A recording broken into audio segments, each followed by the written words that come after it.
So welcome everyone to our webinar on how to constructively critique our content through the lens of diversity. Super happy to have you all here. We do want everyone to feel part of this community and feel like you have a seat at the table. So if you're comfortable, turn those cameras on, but do keep yourself on mute unless and until we've called on you. I am lucky to have worked with several of you directly over the past year, but for those of you who don't know me, I'm Andrea Tudhope. I was the senior coordinating producer for the 2020 America Amplified initiative. Before I explain briefly why we're here today and what we hope to accomplish with the next 90 minutes, I would love to pass the mic to Keith Woods. Keith, do you want to go ahead and introduce yourself? Okay, I wanted to make sure I was not muted so that I don't have to use my you're on mute button that I keep close by for these purposes. Good afternoon, everybody. But really quickly, I actually know several of you on this call, so hi to the people that I know already. I want to just say that, first of all, I'm the Chief Diversity Officer at NPR, and this piece of work that we're doing today is part of, I think, the broader work that we as a profession and we as a network should be focusing on a lot as we try to up our game with issues of diversity more broadly. So happy to be with you, and I'll go a little bit further into that, Andrea, when we switch. Yeah, that sounds great. So as you all know, the 2020 America Amplified initiative was really focused on community engagement journalism, which we define as a process that involves intentional and repeated outreach to communities that fosters trust and leads to stronger relationships. We think of it as an anti-extractive storytelling practice that's focused on challenging dominant narratives and really listening first to communities. We can't do any of that without a good foundation for understanding and committing to diversity, equity, and inclusion in our newsrooms and also in our coverage, and of course, acknowledging our own biases. Last summer really turned up the heat on this, but this has been an ongoing issue for media, and public media is obviously no exception. In the fall, America Amplified, we were able to offer an awesome training from the Martin Reynolds at the Maynard Institute on fault lines. And I know some of you in this webinar were able to attend that training, some of you were not. But the idea was essentially that we as journalists need to learn to talk, report, and write across fault lines like race, class, and gender. Martin talked about the systemic lack of diversity in our newsrooms. He also challenged us to ask ourselves as reporters, editors, news managers, am I a sustainer, dismantler, or a facilitator of systemic racism? So coming out of the summer of 2020, Martin said in our session, if we're not rethinking everything about how we're covering this moment, it will be like every other time before. And I would say that that applies to all of our ongoing coverage, not just coming out of last summer, not just through last summer, but every story that we tell. And that it's something that we need to work into our process, thinking and rethinking what stories we tell and how we tell them. I just got a message from Keith that he's having a laptop issue, so he will be right back. But essentially, that's what brings us here today. We want to take the conversation a step further and really focus on how to apply what we learned in the Maynard training and also what we all learn in our ongoing DEI trainings, how to apply that to the content itself, which is sometimes a practical takeaway that's missing in these trainings. Our platform is obviously a privilege, and even what may feel like the most minor choices we make with our coverage, with the language we use, with our sources, with our images, can really have the greatest impact. I do want to just go ahead and plug our America Amplified Playbook. We dropped it today. It is a free resource to public media. If you go to our website, AmericaAmplified.org, Kathy Liu, our digital editor, has redesigned our entire website to present that as a free resource. You can also download the PDF of our playbook there. So a lot of this we get into with that playbook, but we will, and I will continue to plug it throughout the webinar. So today, with the guidance and expertise of Keith Woods, we're going to dive more specifically into our content, and I see he is almost back with us. So just briefly before we get started, I do want to say thank you to the 13 reporters and editors who submitted stories for today's webinar. Let's do a little Zoom applause or snaps for them. That's super awesome. And before I hand it over to Keith, just a few housekeeping guidelines. We want this to be interactive and participatory, so don't hesitate to share your comments, questions, insights into the chat, and we will throughout the hour or hour and a half get to those comments and sometimes invite you guys to speak a little more or ask your questions yourselves. And then at the end, we will dedicate the last 10 minutes or so to questions. So with that, Keith, I will hand it off to you. Okay, well, first, let me give warning that thing that just happened might happen again. I've suddenly developed this really weird problem with the Mac that it ceases to allow me to use the cursor or the mouse pad to click around, and that's going to be problematic for me if I can't switch back and forth as I intend to do today. But if it does, trust me, I'll be back. So what I wanted to do today, I'm gonna share my screen here and get a PowerPoint up in front of you. Okay, you're gonna have to give me power to share.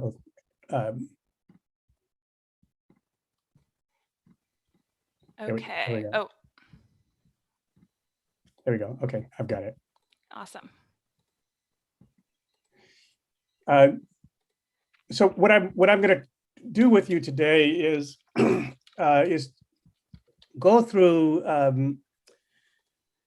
first a little bit of a framing for this conversation, and then we will spend the bulk of our time listening and talking about some of the journalism that you have, and you know, we're gonna cover some of the territory that I think we generally want to discuss when we're having conversations around diversity and race more broadly. But there's a huge landscape here, and I've limited, in a sense, the piece that we will cover today to the kinds of things that I think are the stories you presented can lead us to. I have a relatively small number of stories that I can talk about today that will play, because we'd spend all of our time just listening to stories if we played everything. But if you want, in the Q&A or any time along the way, if I'm talking about someone else's story, that it raises a question around something that you submitted, let's just talk about it right then and there.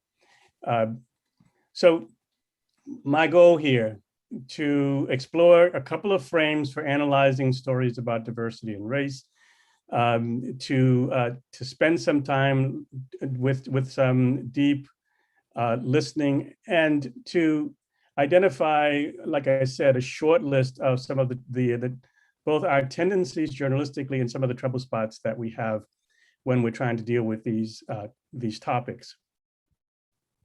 I also want to acknowledge here that this is a tough conversation. First of all, it's going to be your stuff we're listening to, and that's, you know, that's always anxiety generating. I know that if I put anything in front of you that I've done, what I would be feeling. So I can imagine that we share that in our trade. So I want to ask something of you in the conversation. One is that as we go through some of this stuff, that you're bringing that combination of humility and empathy to the work. And this is the kind of thing generally I think we can bring with us to the work when we get back to the office or whatever that looks like to you today, when we are having conversations about work one-on-one with reporters or with editors, remember these things because this is tough stuff we're talking about. So listen and read with humility. In this moment, ask the question. You got a question, you really think this is something you want to ask in a setting where you can feel safe and some assurance that you'll survive the question or survive the statement. This is the place to do that. And then offer to one another in this conversation, and I say humbly to me, unearned grace. That is, benefit of the doubt that I have done nothing to deserve in this conversation, and nor have any of your colleagues. We don't have time to earn that with one another. But that is to say that if I've said something or someone else has said something that makes an eyebrow go up or raise a concern, even if it's in the content, that you will provide that unearned grace. And to me, the evidence of that is that people are asking questions first, before reaching conclusions, before even making statements about their reaction to something. That the first instinct is to ask a question, to make sure that you understand fully yourself what the story you intended to say or what the journalist was trying to say in the work. So I will just sort of ask quiet assent from you on those guidelines, and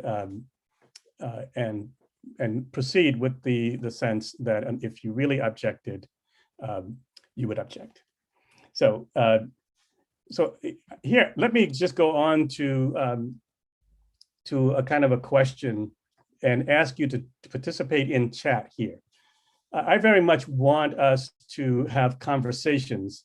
So it actually means your mouth is moving and words are coming out. But for the moment, just do this in chat so that we can exercise that piece of the muscle. When you think about stories, and I would say, I was going to qualify it by saying excellent stories, but frankly, just stories. What are the key elements that you think are necessary to do the craft the way you believe it needs to be done? What has to be in the story? What are those elements? Could you just, again, in chat, just start naming them?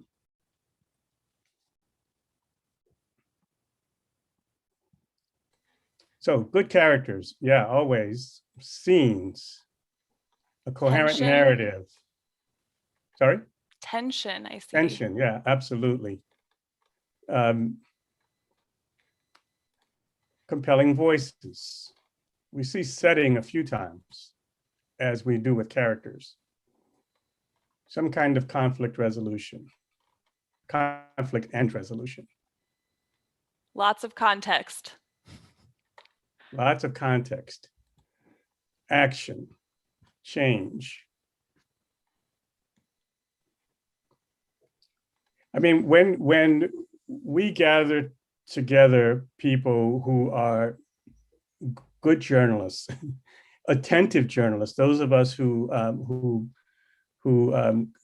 come to work and think about what we do, the list that you're building is the list we will build. And I think if I put the word good ahead of my question or excellent ahead of my question, you'd answer it the same way. These are the elements that we tend to think about, especially in the storytelling that we're doing in audio. There are some things that mean more than others, depending upon the platform, but we're talking about the same elements overall. So a good story has those elements. Now, one of the challenges I know, because I've been working with our breed now for over 42 years, is that if I were to put in front of you a story and say, now here's an excellent story, let's talk about what makes it excellent, you would spend your time picking it apart, because that's what we do. But I want you to listen to this story, and Chad, I'm putting you up first, so sacrificial lamb. I want you to listen to this story and see which of the elements you hear of good storytelling. And I'll come back after we've talked and, see if we're more or less on the same page when we think about what those elements are. Give me just a second here to figure out my laptop. As you're listening, think about the. I'm just realizing that when my computer shut down, all of my links went away too. So, give me just 1 second. I want you to just think about the pieces of the stories that for you represent the elements of good storytelling. So just I'll stop talking so that I can focus on finding it.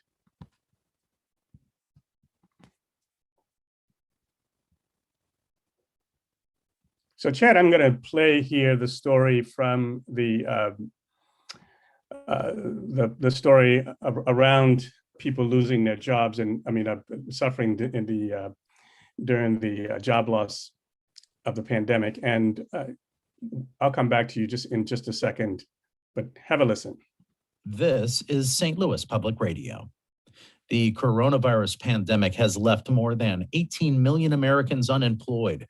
And just as the virus has shined a spotlight on disparities in the healthcare system, it's also highlighted economic disparities. St. Louis Public Radio's Chad Davis reports that African Americans in the St. Louis region are having a hard time recovering financially. Robin Grinston's world turned upside down in March when she had to shut down her massage therapy business to slow the spread of the virus. Grinston's 31 and she lives in Belleville. She thought she would only spend a short time without seeing clients. Months went by. I'm like, when are we going back to work? The whole time, my landlord asked them for money. I'm like, we're not working.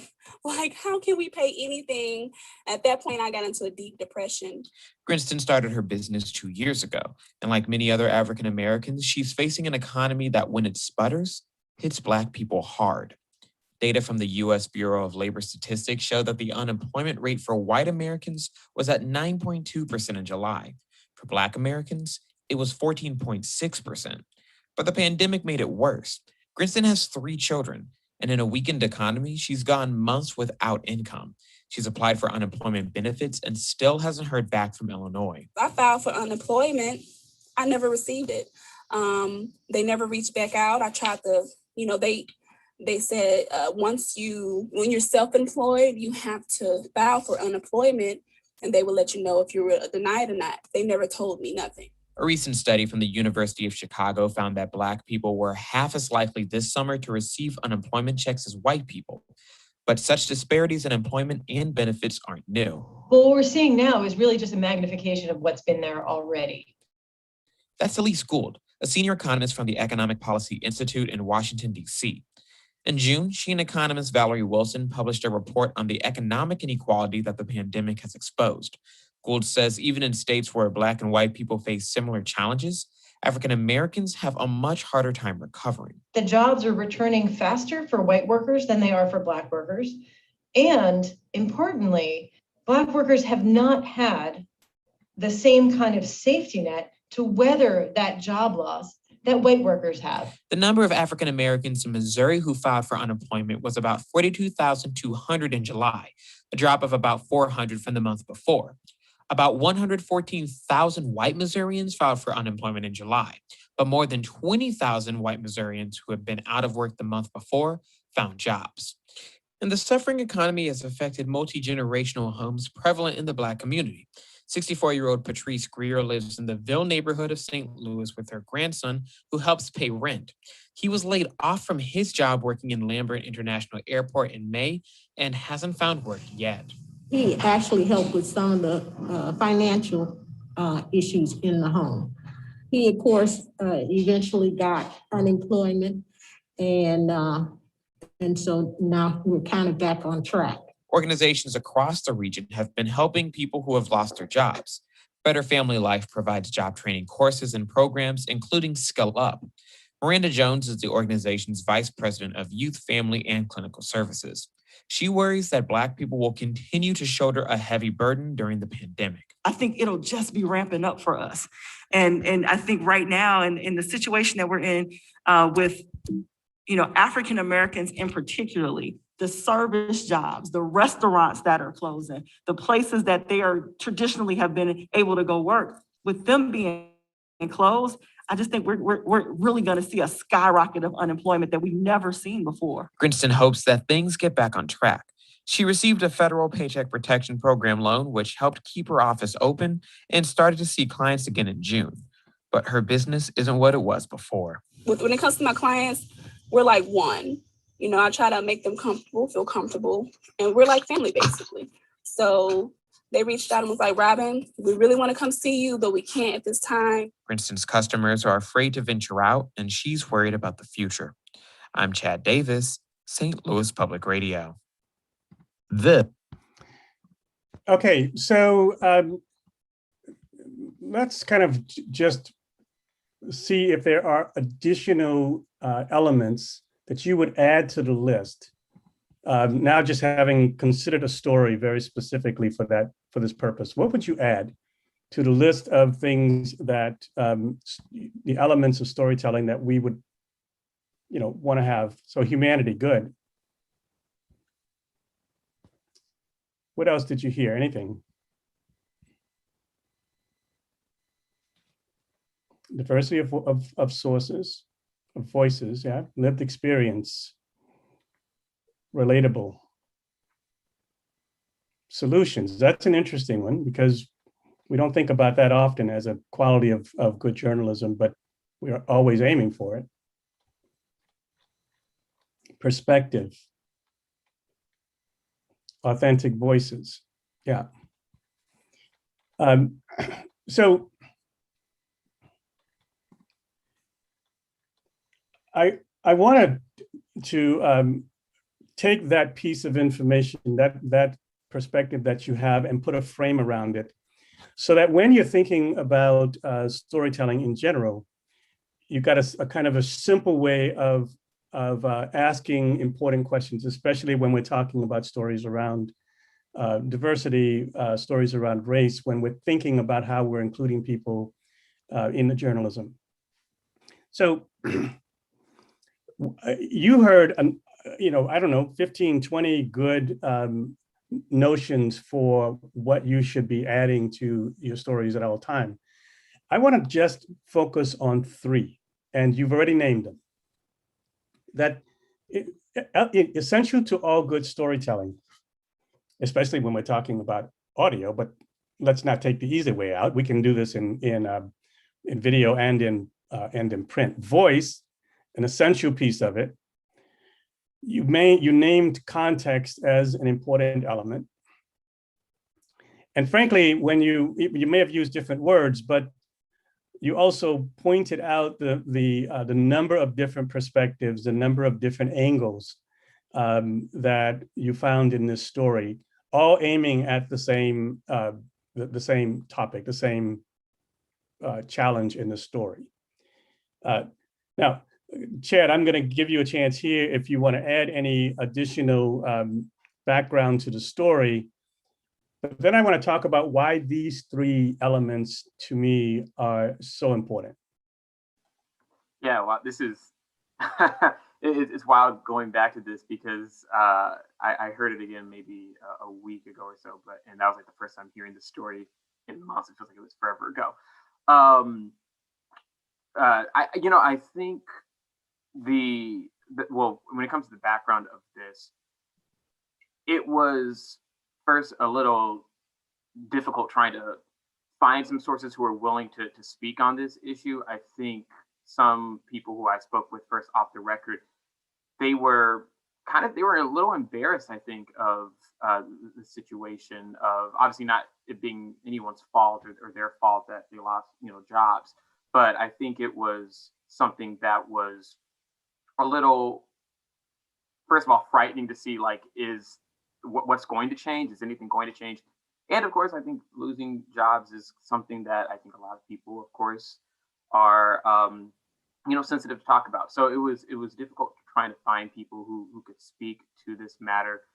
I was glad I was able to speak with a lot of different voices in this story. I reached out to Better Family Life, which was the organization that I spoke with at the end of it, at the end of the story. That was the first organization I reached out to because they have a lot of job training programs and do a lot of community service events. And at that point, there was a lot of different food banks and such that they were putting out in the city and in North St. Louis, which is historically primarily Black neighborhood in St. Louis. And so they had a lot of different people who were able to speak on this. And then some of those people connected me with neighbors and friends and family members who you heard throughout the story.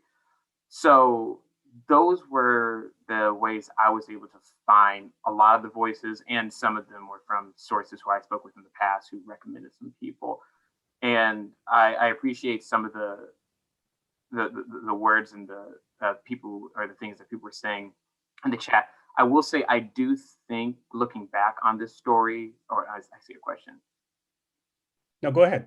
Yeah, actually, I want to answer that because I did, and my editor, David, is in here too. I did have, this story actually, I think, kind of kept getting pushed back a while because there were so many different people that we wanted to speak with. There were different voices that we wanted to speak with from different jobs and different backgrounds.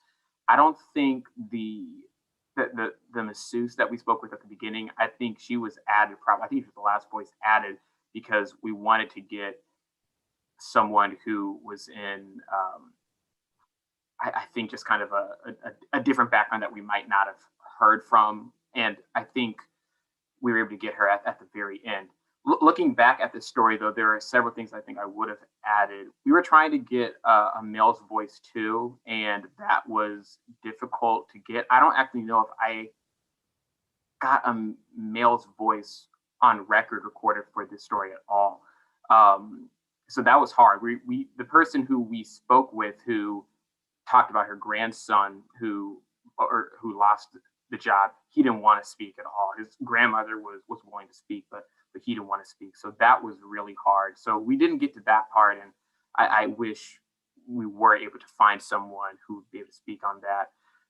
The other big issue, I think, that I would add later to this was probably solutions. Someone brought that up actually in the chat too.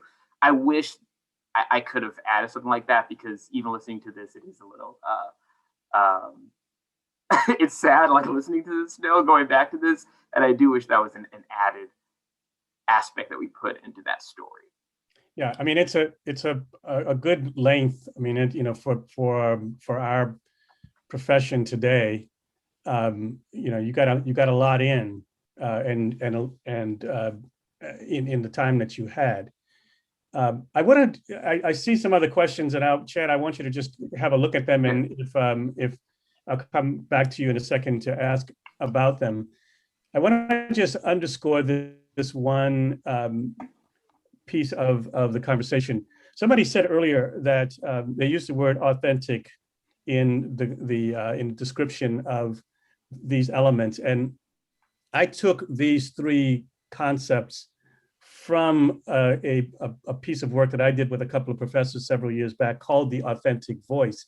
And it's all about trying to sort of distill from the journalism the most essential pieces in stories that are about diversity/race. And those are both imperfect words for this conversation, but you get what I'm talking about.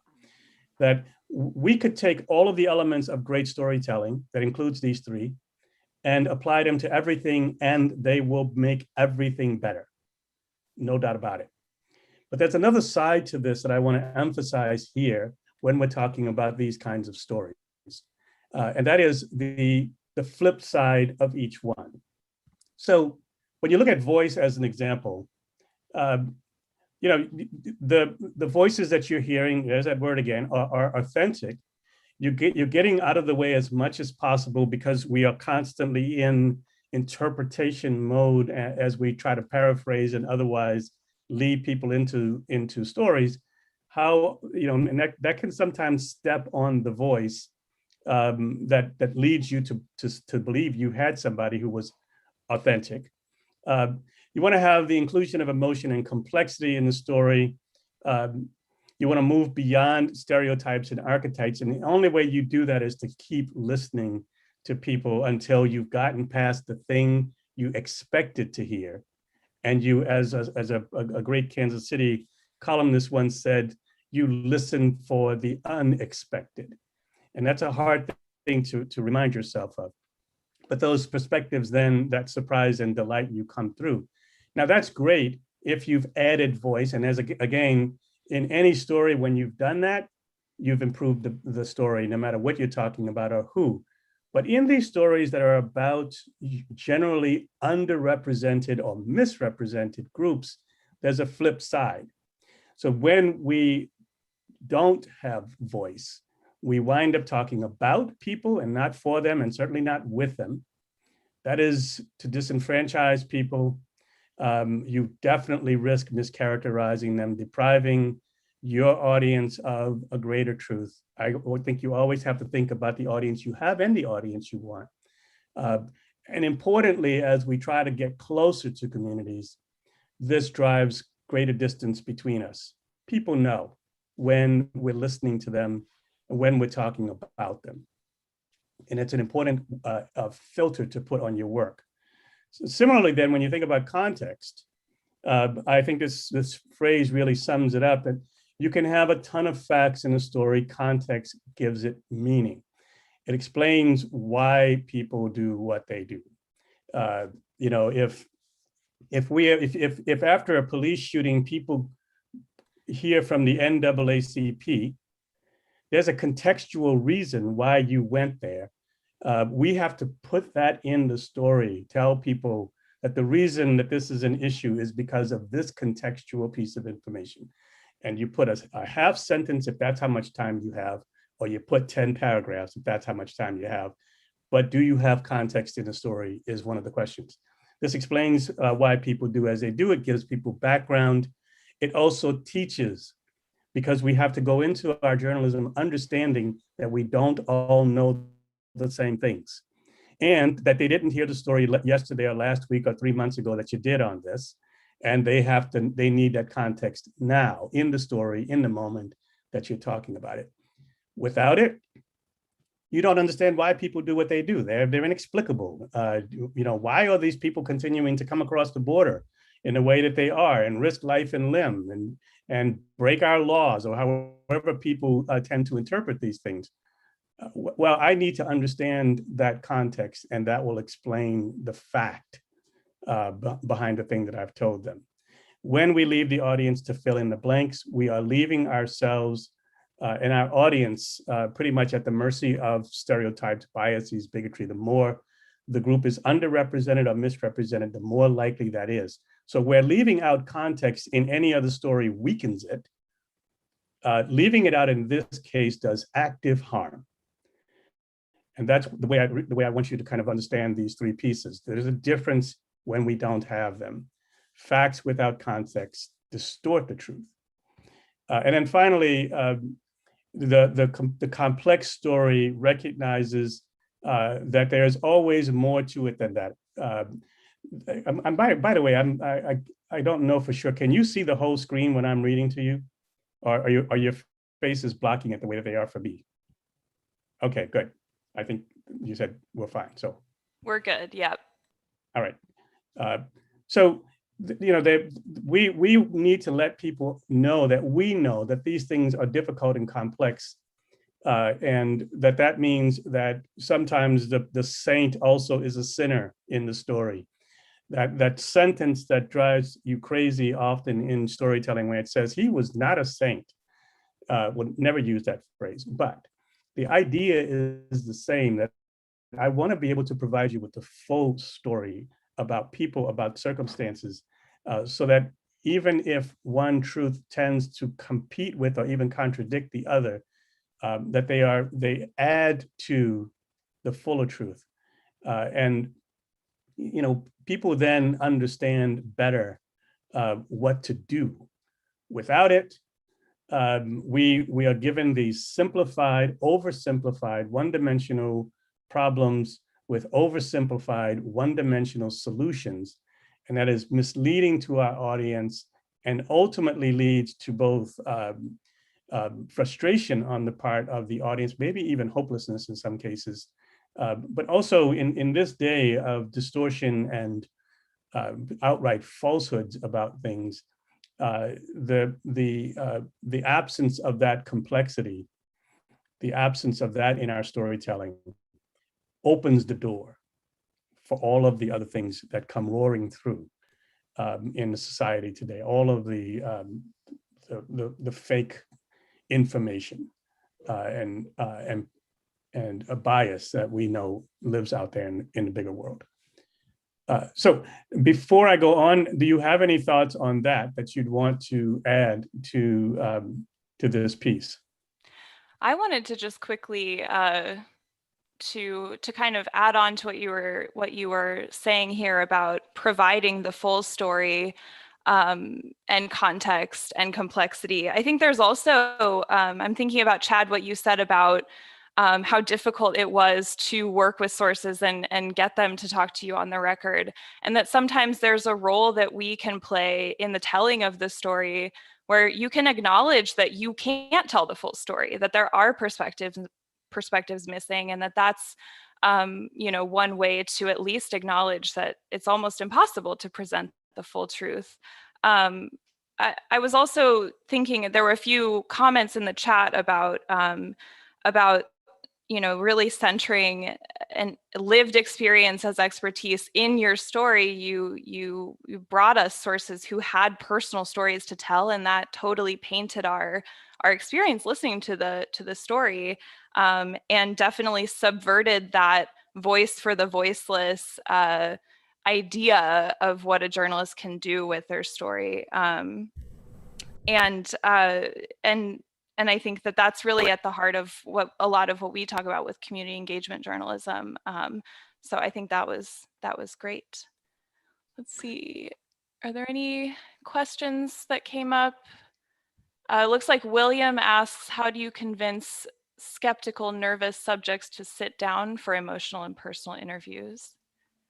Yeah, I think some of that definitely had to do with reaching out to Better Family Life, which I worked with, which is the organization in St. Louis that is in North St. Louis. It does a lot of community events, and I've worked with them before. So I was able to talk with one of the people in charge of Better Family Life, and she was able to help get people who she knew, who weren't part of the organization or anything like that, but who have worked with the organization or helped with the organization or helped out with the organization. And they were able to sit down and talk.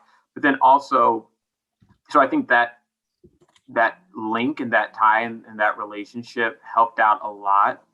And also some of the people who I spoke with for other stories, they were able to help me out with sources too. So I think good word of mouth, and then, I don't know, making them comfortable with the story and being honest and just telling them, hey, this is a story that's about unemployment. This is a story that's about those struggles and what it means for Black people who are disproportionately affected by unemployment. And they wanted to talk to me about that and wanted to talk about that issue for the most part. Of course, in certain times it was a little difficult because some people didn't want to speak, and they were I think, just either embarrassed or saddened about the situation. But for the people who I did speak with, for the most part, half of them were able to talk, and just having an open conversation with them and telling them how the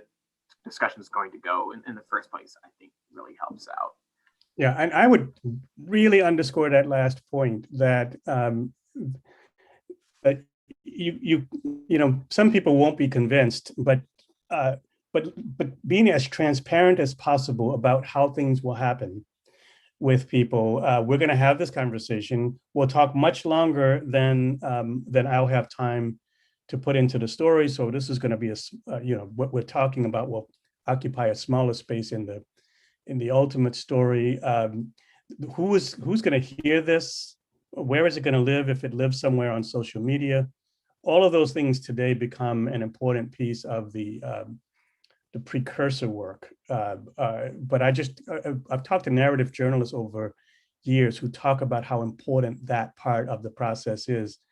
Even bringing examples or sending people examples of the end product helps sometimes to work with people who might be a little reluctant. And that also speaks to what Holly Edgell just put it in the chat here about follow-up and previous coverage, and that really influences your credibility with the community. And I do think, we talk about that a lot with community engagement is, and I think it should be part of all of our practice to proactively not only send our stories afterwards, but let sources who weren't even cited in our story know how they influenced the story, and also ask for their thoughts afterwards. Yeah. So I'm gonna list quickly. Thank you so much, Chad. I want to list quickly some of the issues that I want to kind of. We'll get to what we can get to in this time, but the kinds of things again that I see in journalism that we can head off if we're thinking about in the work overall. One is that we are always challenged to think about how we're identifying people and when. Let me just say that's a 90-minute workshop on a good day, a whole week if we had the luxury. We're going to handle it in about 5 minutes. But when and how do you identify people by their race or ethnicity? How you handle these situations where in conversations about race and racism, you have this kind of false sort of false equation where people are saying, yeah, you got all those facts, but what I think trumps all of that. The issue here is to recognize that sometimes we are not naming whiteness as the issue in the story, but we're spending a lot of the story talking about whoever the people of color are. And whiteness sort of lives in that story as an unspoken but assumed antagonist. I'm going to talk about immigration conflation in a second. A lot of times in our storytelling, we are leaving some big questions out. And I'm here just want to encourage us to think about the questions we've raised in the story by virtue of the story and whether in the end we've dealt with them. And finally, thinking about the codes and euphemisms, ours, not just ours, but those of our sources. Remember ultimately that we are communicating outside of ourselves, and I might know what I mean by this phrase, but I'm not sure that once it leaves my mouth and comes to your ears, it means the same thing. So better that we are really sharp about the language that we're using. So if I can, I want to talk here. Megan, are you here? I can't really see anybody. Yes, hi, I'm here. Hi, Megan. So here you have to wrestle in this story with a sort of race as a sub piece of the story. So before I play it and talk about the piece I wanted to focus on, why'd you offer it up? Why'd you present this piece to the group? I offered this piece up because, unlike a lot of my rural engagement reporting, I found that Republicans were a lot more reluctant to speak to me for this story than Democrats. And I offered this piece up too, just because I had so much fun getting to know various people throughout the city.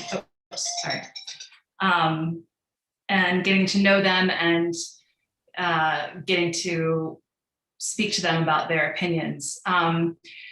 When you're talking about when to, identify people evenly by race, ethnicity, there is a point in this story that I did that I'm kind of questioning now after a demographer talked. So that'll be interesting to hear your perspective about. But in general, I did a lot of rural engagement reporting this year. And in that case, it was hard to find people on the left or people of color to speak with me. But when it was this story that was kind of more favorable to progressives, it was much easier to find progressives who would speak to me. And it was very, very, very difficult to find people on the right to speak with me. Yeah, and I'll just say ahead of time that I liked the way you sort of, indicated to the audience what you had tried to do on the Republican side of this equation. So let's listen, and then I'll come in a second and offer a thought. It's 3 hours. It's 3 minutes and 45 seconds long, so you know. In deep red Nebraska, polls suggest one of the state's 5 electoral college votes may go to Joe Biden. Now, Nebraska is one of only 2 states that divide their electoral votes. The other is Maine. And that one vote from Nebraska's 2nd congressional district around Omaha could make a difference in a close presidential contest. Megan Feeney of NET News has been talking to folks about this upcoming election. At a Midtown Omaha park, 31-year-old Amy McClure jostles one of her twin babies on a hip and rocks the other in a double stroller. As she scans the playground where her 2 older children play, her eyes mist. She's frustrated with her voting choices. I'm a Catholic, and I think for a lot of Catholics, we're in this very tough spot where I want to see a candidate who is pro-life in every sense of the word. McClure is undecided. Normally, she'd vote Republican because she opposes abortion rights. But she doesn't like Trump. He's taken this one issue and he's dragging a bunch of people along with him, even though he's not principled. You look at his personal life, obviously, he is not a man of faith. President Trump won Nebraska's 2nd congressional district in 2016, but polls indicate Biden has a 6-point lead. Efforts to turn this district blue rely on grassroots volunteers like 40-year-old Bob Gittens. He gives out as many as 1,000 Biden signs a week. I have person after person telling me that I've been a Republican all my life. I've never voted for a Democrat. I'm voting for Biden this year. We wanted to talk to the local Republican Party to see their plans to win the district. In an email, they said, "We have no interest in participating in this story. Good day." But Republican Jim Tudhope wasn't reluctant to talk. He's by far the stronger law and order candidate. Tudhope lives in Northwest Omaha. He also thinks Trump will do a better job with the economy and believes there is a silent majority here that will keep the district red. I just think that represents Nebraska core values. Nebraskans are hard workers, independent thinkers, and much more conservative. Still, this part of Nebraska is changing. The area is becoming more highly educated. David Drews is a demographer at the University of Nebraska at Omaha. This Omaha area district is a fairly fast-growing place. There's a variety of new population, including from other states or other countries. We see a growing population in persons of color. And that may be influencing the vote. 23-year-old David Hawkins is at a coffee shop in North Omaha. He's Black and voted in the last presidential election, but a lot of his peers did.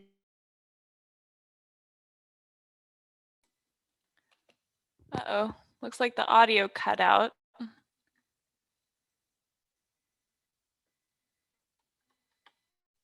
Keith, can you hear me?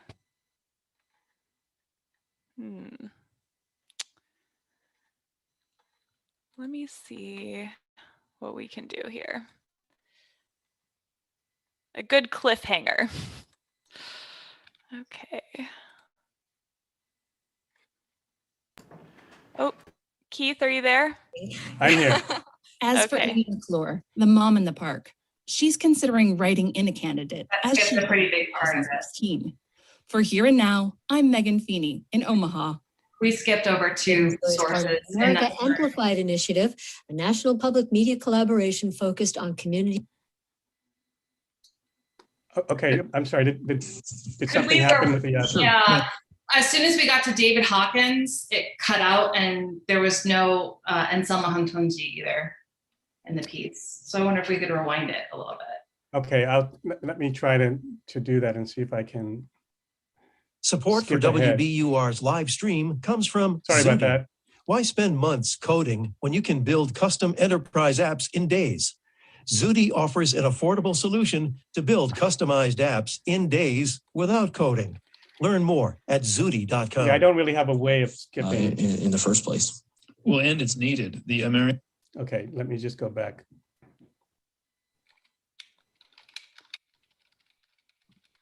In deep red Nebraska, polls suggest Yeah, in a close president double stroller. Keep going forward 15 Bob seconds at a Gittens, time. Republican Party, to see their plan. Kohout lives in North Thinkers and It's a fairly fast growing place.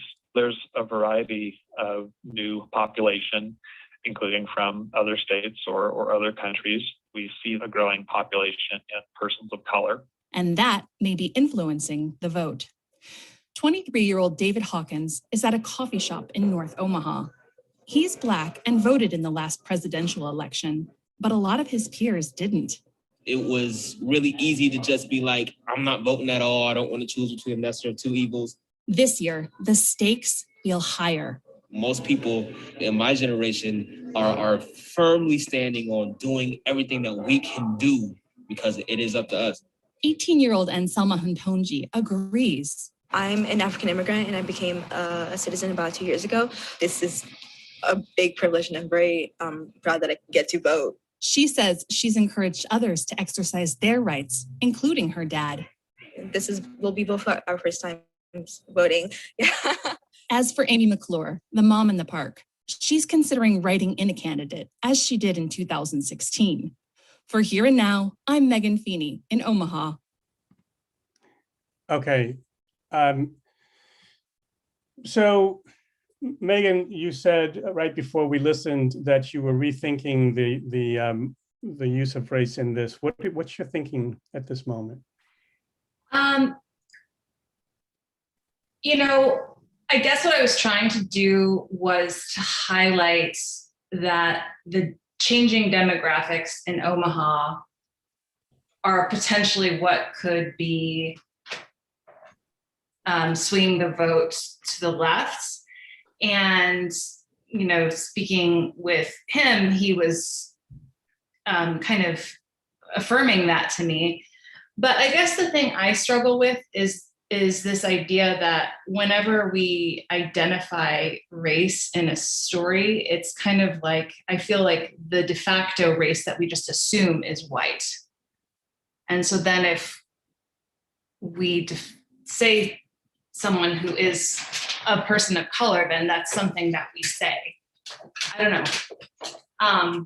So I'm kind of mixed about whether or not, I think on one hand it provides context and it's reaffirming what the demographer said, but then I just question the methodology, I guess, sometimes of when do we say someone's white, when do we say someone's Black, and all of that.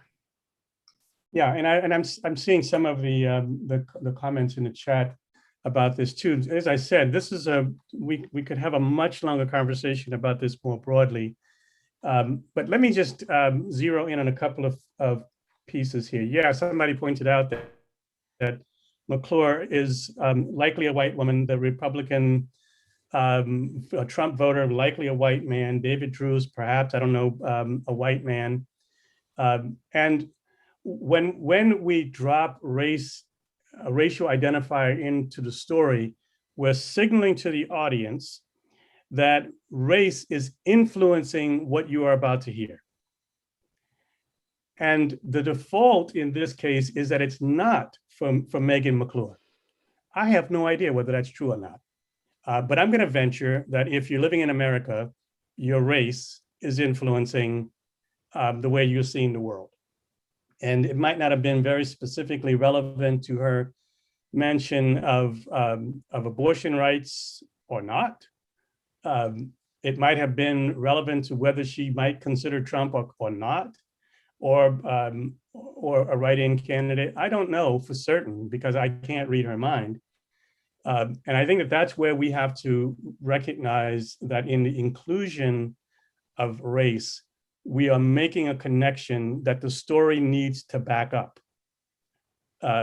So the demographer Drews says, as we're leading into that bite, that the district is changing.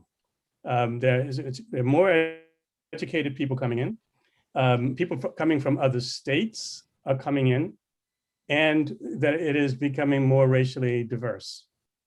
And then we hear from the young Black man next. What I don't know is whether the fact that he is more educated is driving this, whether he is out of state is driving this, or whether the fact that he is Black is driving this. And unless the story provides me that information, then the default has to be that since I didn't mention the race of anybody else, his race is relevant because it's driving how he votes. I think we have been making, as a profession, the assumption about people of color that way that we are not making about white people in general. And I think that's why I flag it. So in this case, what happens if you put in the race of the other three people before we hear from these last two people whose race and ethnicity are both identified? What do we do to the story in doing that? And I think that's what you want to think about when we're looking at race as an inclusion.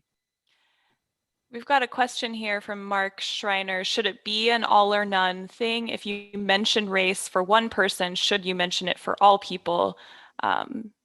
Which, yeah, I don't know. I don't know that that's a rule that I would make, but I think it's the question you need to be asking every time you've decided to include race. Is it clear to my audience? Is it in the story so that I'm not asking people to connect dots? Other thoughts on that? And again, Megan, if you wanted to add anything else, I'm love to hear that too. Yeah, I mean, I think when I was doing it too, I was thinking about things in terms of voting blocks and then how individual people might highlight those things. So for example, with Amy McClure, I was thinking about that Catholic vote that no matter what will vote anti-abortion. But I mean, I totally see and take that point. And I think it's, super interesting. For David Hawkins, I was talking to him and maybe I could have, would it have been helpful to talk more about, he's lived in Omaha. He's always been a registered Democrat. If I'm talking about demographics and I'm trying to highlight how demographers are thinking and why they're thinking that polls are going a certain way, how do you illustrate that meaningfully with your sources? Do you just do it for all of them? Amy McClure is a 34-year-old white Catholic, and then, you know what I mean? How do you?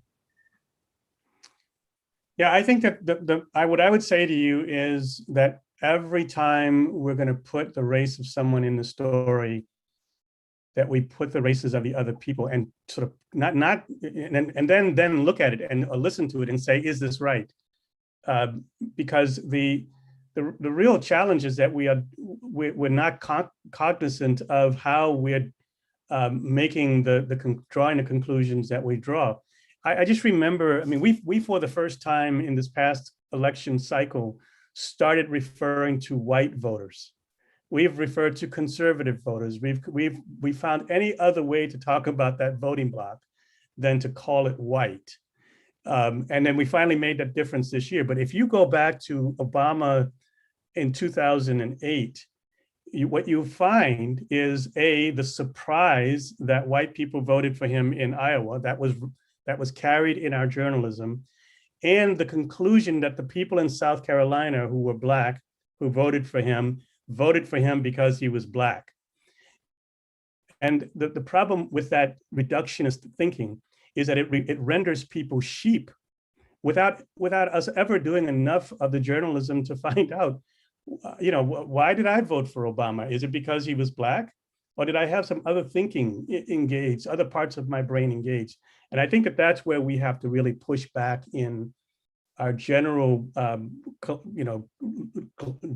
clumping of people that, Latinos proved again in this past presidential election that you cannot take that group and singularly identify them by party or politics, even though they share a common ethnicity.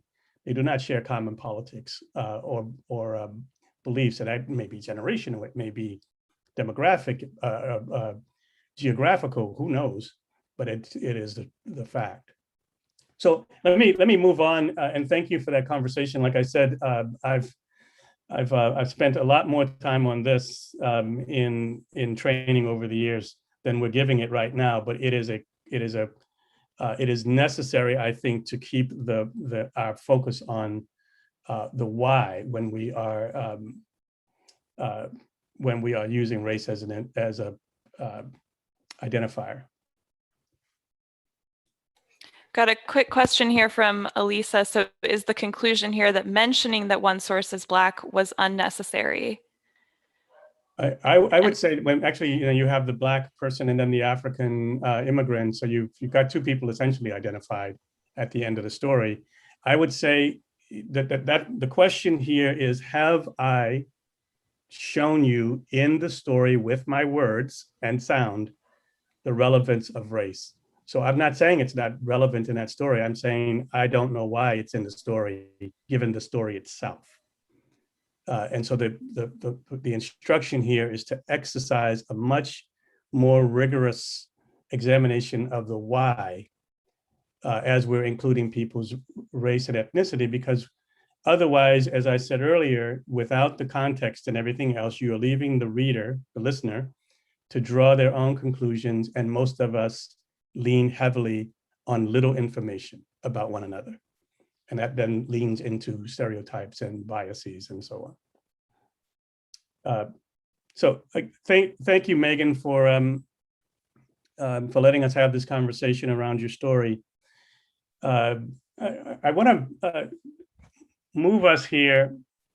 Well, I know that that Nate has had to leave, and I was hoping to get to this before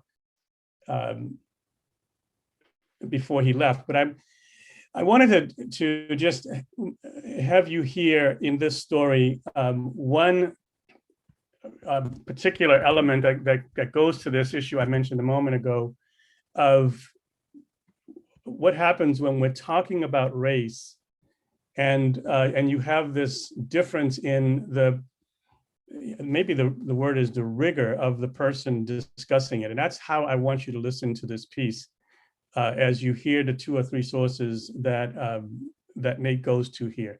This is about the second and third questions you ask. It isn't, in this case, about whether or not any of these voices should have been included. Here we go.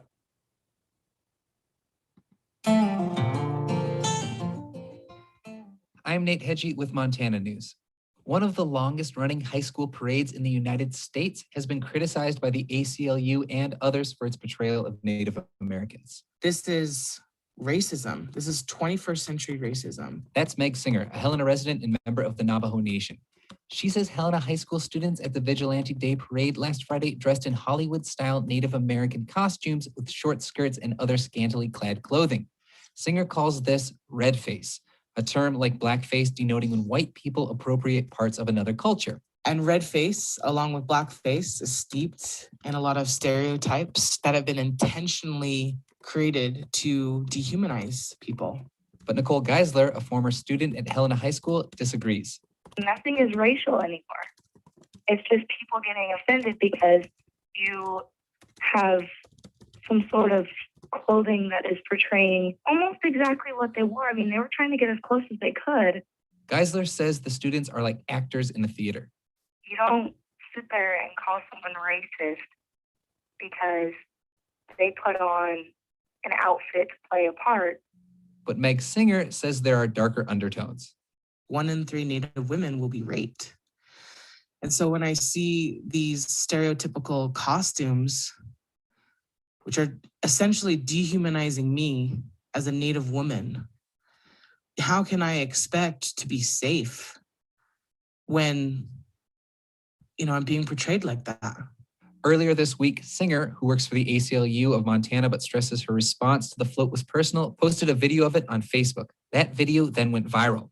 And on Thursday, the ACLU of Montana, along with 8 other organizations, released a statement asking the Helena School District to review and update their float approval policy. The district did not respond to interview requests from Montana Public Radio. Juanita Two Teeth Yarns is a former student at Helena High School, and she says she doesn't want to see any changes to the 93-year-old parade.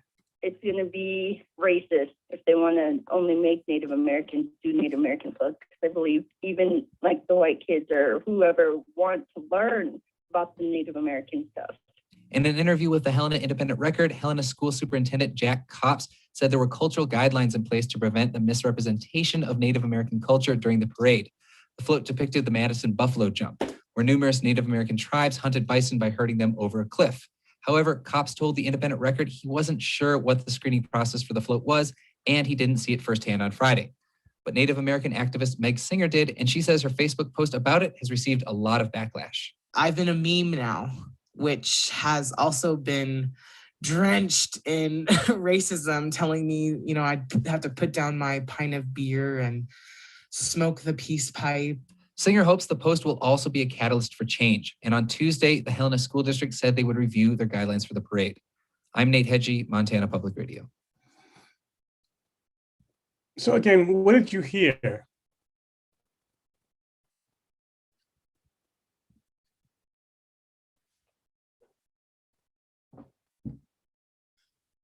Feel free to throw your thoughts into the chat. We've got good job covering the tension from Samantha.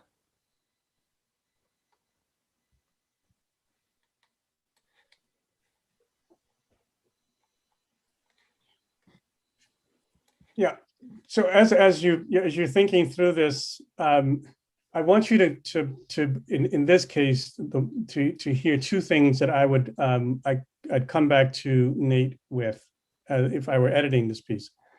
One is there a person who has the same level of experience and thoughtfulness about the issue that's being raised as the lead source here, that we can hold up in some kind of way, not comparison and contrast, but in response? Because what we have is a person who has spent a lot of time thinking about this and works for an organization that spends a lot of time thinking about this, who is being rebutted by somebody who went to the school. And I think that's when I talk about the difference between my opinion and your expertise or your fact, that this is an imbalance that I see a lot in reporting and writing about race. And we see it in the society more broadly. So one question here would be, who else could we talk to who would match in expertise and depth the person who's speaking here?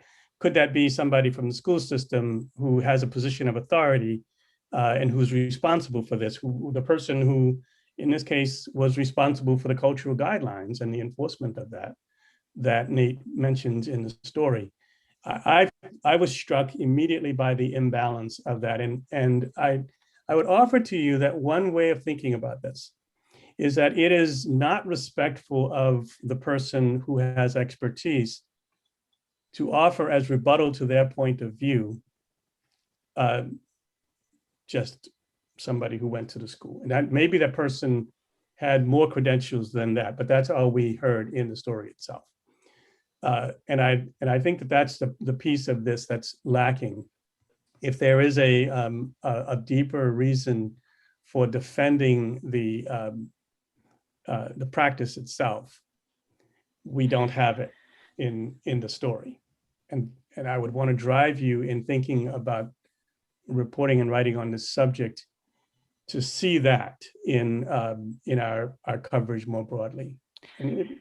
And this is something that we've talked about a lot this past year with America Amplified, is with your sources, getting past that first most extreme thing that a source might say.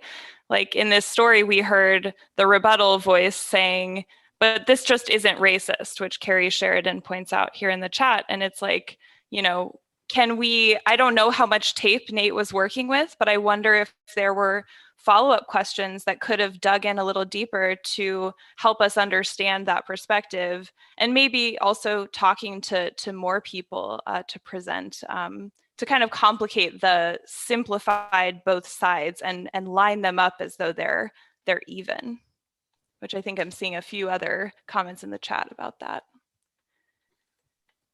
Yeah, and I'm not encouraging us to simply get into that both-siderism kinds of thing, as somebody mentioned earlier, where it's just one side thinks this and the other side thinks that. But if you're going to rebut a complaint at that level from someone, it needs to be matched in some kind of way in authority with somebody else, rather than just taking a former student. And that's the point that a simple point that I want to make. And I would say one of the questions I mentioned in the list that you want to answer relevant questions, I don't know what the cultural guidelines were. And it would have been nice to have at least a glancing shot at what that is. That, you know, what were the guidelines that the students weren't following or were following in doing the float. So, you know, this is just by way of helping the audience to understand how they should feel about an issue.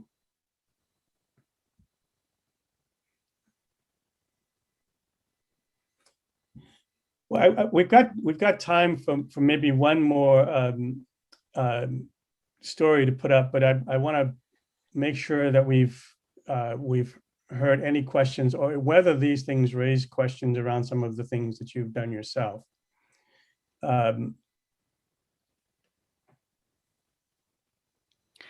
Yeah, I wonder, I know we wanted to make sure we had the last 10 minutes for questions. I think we could either do that or listen to another story and ask questions with that. So I don't know how to properly get a consensus via Zoom, but well, I sort of use the objection route. If you really strongly feel like we should not go forward, I'll pause here, but otherwise move forward. And let me just respond to Mark here in this way. I think the juxtaposition is the core problem in this story. It is, this person says this and this person responds to it. And that's where the imbalance in authority lies. If nobody from the school system addresses this, then the rebuttal to the original person is to offer the school system's response. You know, when you're talking about students and former students, they should be talking in contrasting to one another, rather than being offered up as contrast to the source. That's the whole point. And I would just add one last thing. This is not all about opinion. There are facts about everything from, you know, historical appropriation and all of the issues that have come up in the region around that issue. And so arguing whether or not this particular act is or isn't racism sort of, you know, pulls you too far down into a conversation where facts and history are there for you to provide as context for this. And you know, I mean, frankly, when you look at the video of these kids and you just read, you know, 5 minutes in, you know that there was no great depth of thought to the float and what it's intended to depict. But whether or not that's the rest of that story is about whether those kids themselves were racist, you know, that's a different thread in the conversation. So let me take this last story. And Laura Ziegler, are you here? Yes, I am. Okay, hi. So I want to talk about the Belton story here, and particularly the how we wrestle with issues of immigration and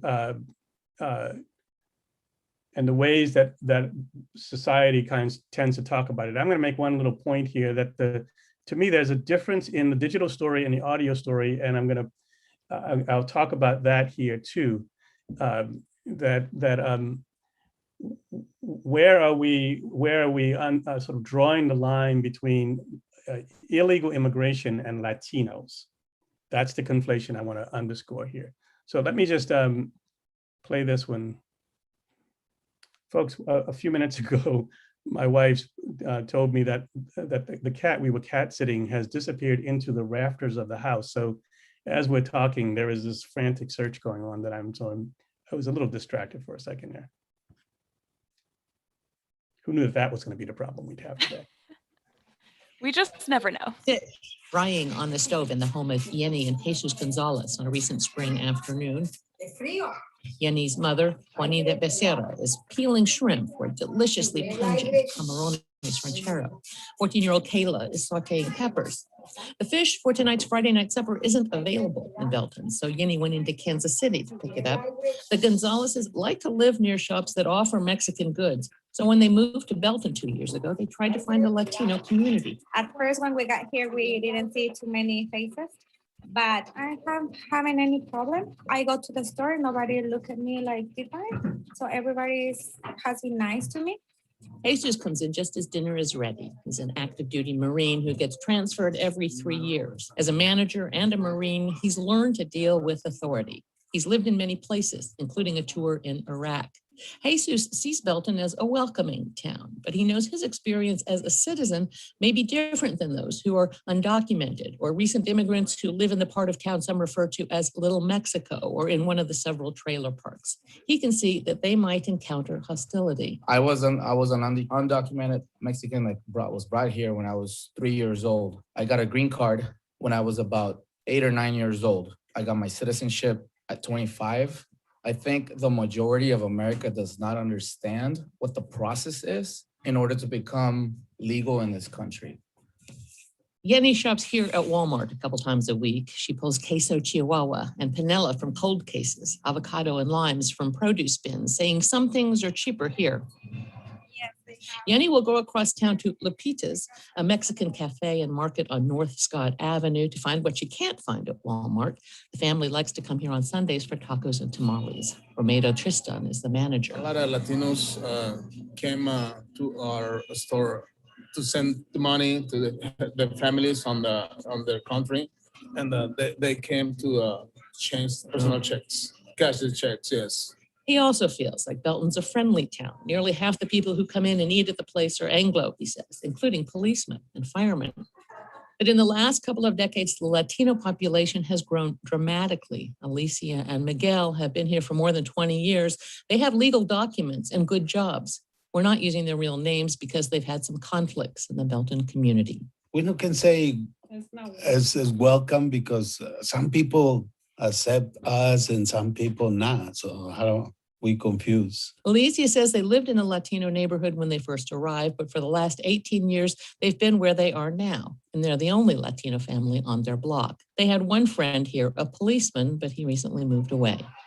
Jesus Gonzalez joins his young daughters for lunch in the cafeteria of Scott Elementary School whenever he can get away from work. It was pajama day, so second grader Brianna greeted her dad in soft pink footies. Brought you a hug.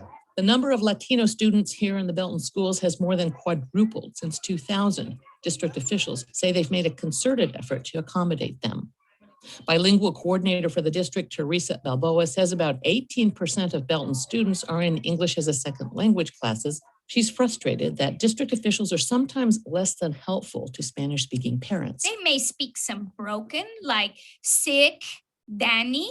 If they call and say sick Danny, you pretty much have a good idea that Danny's sick. But this is an older community, and I think they're not always willing to help them. On a Saturday evening in March, Jesus and Yenny Gonzalez joined a big crowd arriving at St. Sabina Parish Church, where a Salvadoran priest is celebrating Mass in memory of the assassination of St. Oscar Romero, the human rights icon of the brutal Salvadoran Civil War. It seems the message of Oscar Romero may be more relevant than ever in Belton today. He gave his life for the cause of dignity and human rights. It's a message that resonates here as the face of a once homogeneous small town becomes increasingly diverse. For KCUR 89.3, I'm Laura Ziegler.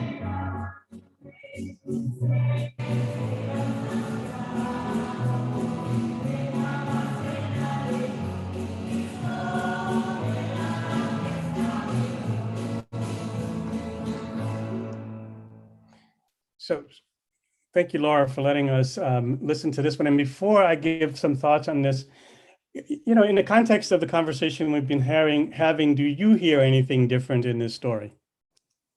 Me? Yeah. You want to ask? Yeah. Well, the reason that I offered it up is because I really struggled, my editor and I both really struggled with kind of what we were trying to say, what I was trying to say in the story in general. And you kind of hinted at it when, you know, the overarching idea is that I heard from I'm a community engagement reporter, and we heard from a lot of our listening sessions and my outreach on social media and in other ways that there was this tension because there are an increasing number of Latinx people moving into Belton, which is an exurb, more sort of lower income exurb of Kansas City, more working class. And they're not used to having a lot of people of color. And there are a lot more people moving into that community. And it was very hard to, you know, as these stories tend to be, to get anything but a super nuanced idea about what that felt like and looked like. And, you know, I don't feel like the voices that I had really adequately represent that, nor did I feel listening to it again in the context of this conversation. Do I feel like I wrote a very clear explanation of what that looked like and felt like? It was just really, really, really hard. And partly it's that multi-generational voice of somebody who is a citizen, and it's the undocumented issue. And I just feel like I conflated them and didn't do a very good job of explaining what that meant in this community to the broader, to the audience. Yeah, and I did hear in your articulation of it some of the struggle that, you know, we might be able to sense in the story. I don't know that I would have been able to conclude too much around the struggle that you were having based on the story. The story does a good job of providing voice. What I would offer up here is, you know, at the kind of the core of the reason that I wanted to talk about the story is that there is a tension between, and the Latinos coming into the community are named as Latinos coming into the community. The white people are not. So this is a story about white people who are having trouble accepting Latinos. Mm-hmm. But the story never identifies the community by race at all. That's true. Yeah. And in some ways, that's, you know, the sort of first of all, the community will identify, without our sort of direct questioning, the community will identify these issues often by change, difference, conservative versus not conservative, generational, so therefore mm-hmm. people who have been around for a while, all of these things that are explaining something that isn't at its core about race and ethnicity. Right. And it certainly is a way that the Latinos in the community are experiencing it. Absolutely. So I think that's one of maybe the key things that I heard in listening to it, that there is a tension, something is rubbing against something else, but we're only naming one of the things. Mm-hmm.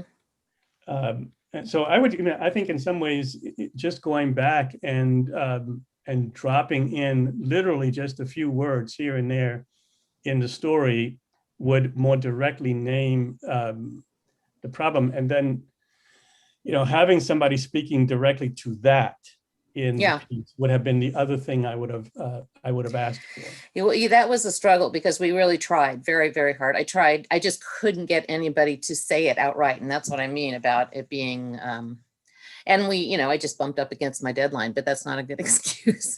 I mean, I think you're absolutely right. Yeah, you're absolutely right about that. And I mean, the Latino population is much larger now than the Black population. I mean, there aren't very many people, there never have been many people of color there. And so it would have been. Yeah, I think you've got, right, some less than 1% of the population is African-American. Right. Yeah. And so that's, I think that's a lot of times when we're talking about race in this way, the people of color are identified because they are the ones experiencing bigotry, but bigotry, the sort of actions on the other side are explained or described in terms of age, income, political leanings, tenure in the community. There's this long list of things that people will name before they'll get Euphemisms. Yeah. So I, again, appreciate you letting us use that story. And in a minute or so that we have left, if there's if people have other questions or points they want to raise, like I said at the top, we're dealing with something that I've literally spent a week training on when I was at Poynter, but always at the end of those weeks, people said, I wish we had another week. So we've done a lot in 90 minutes.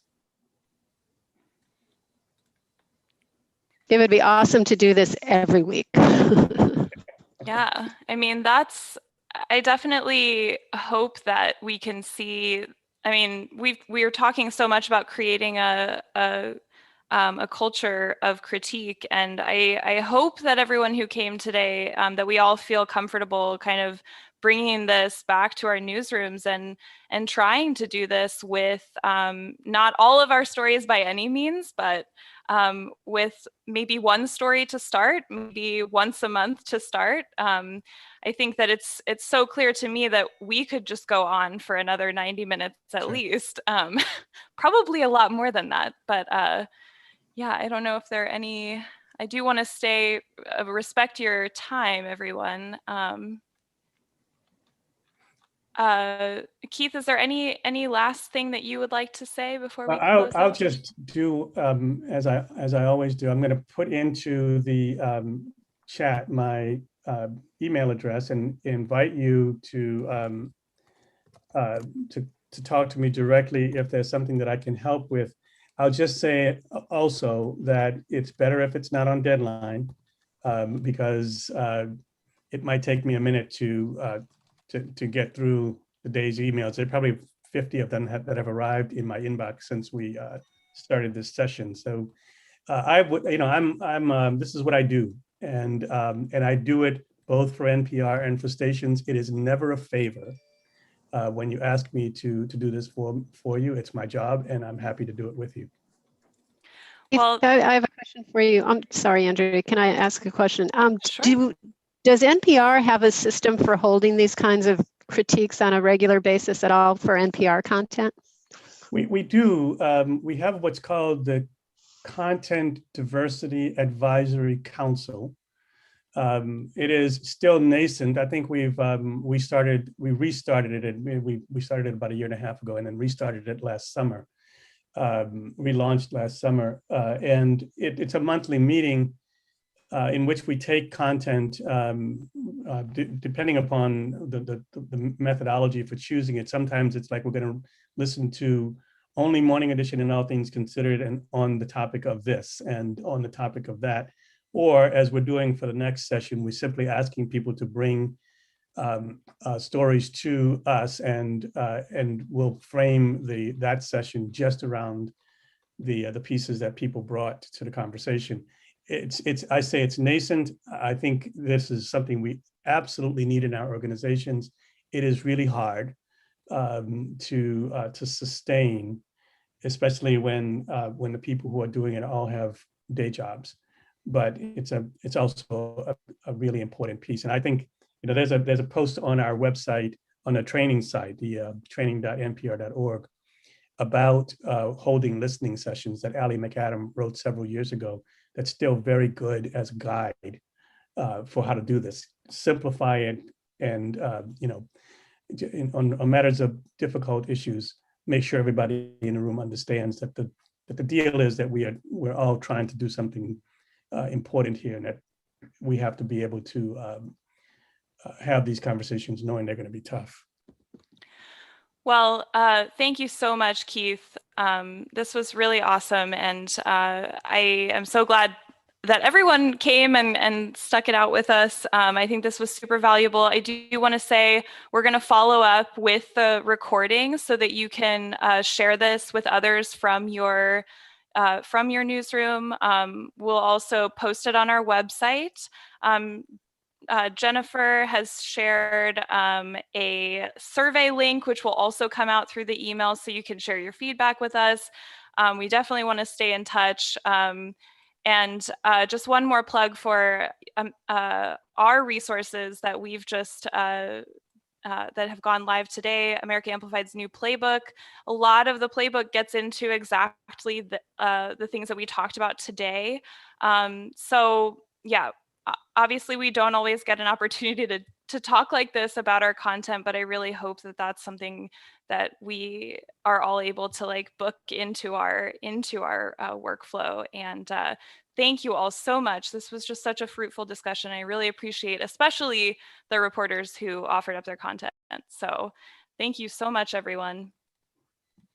Thank you. Take care, everybody. Bye. You.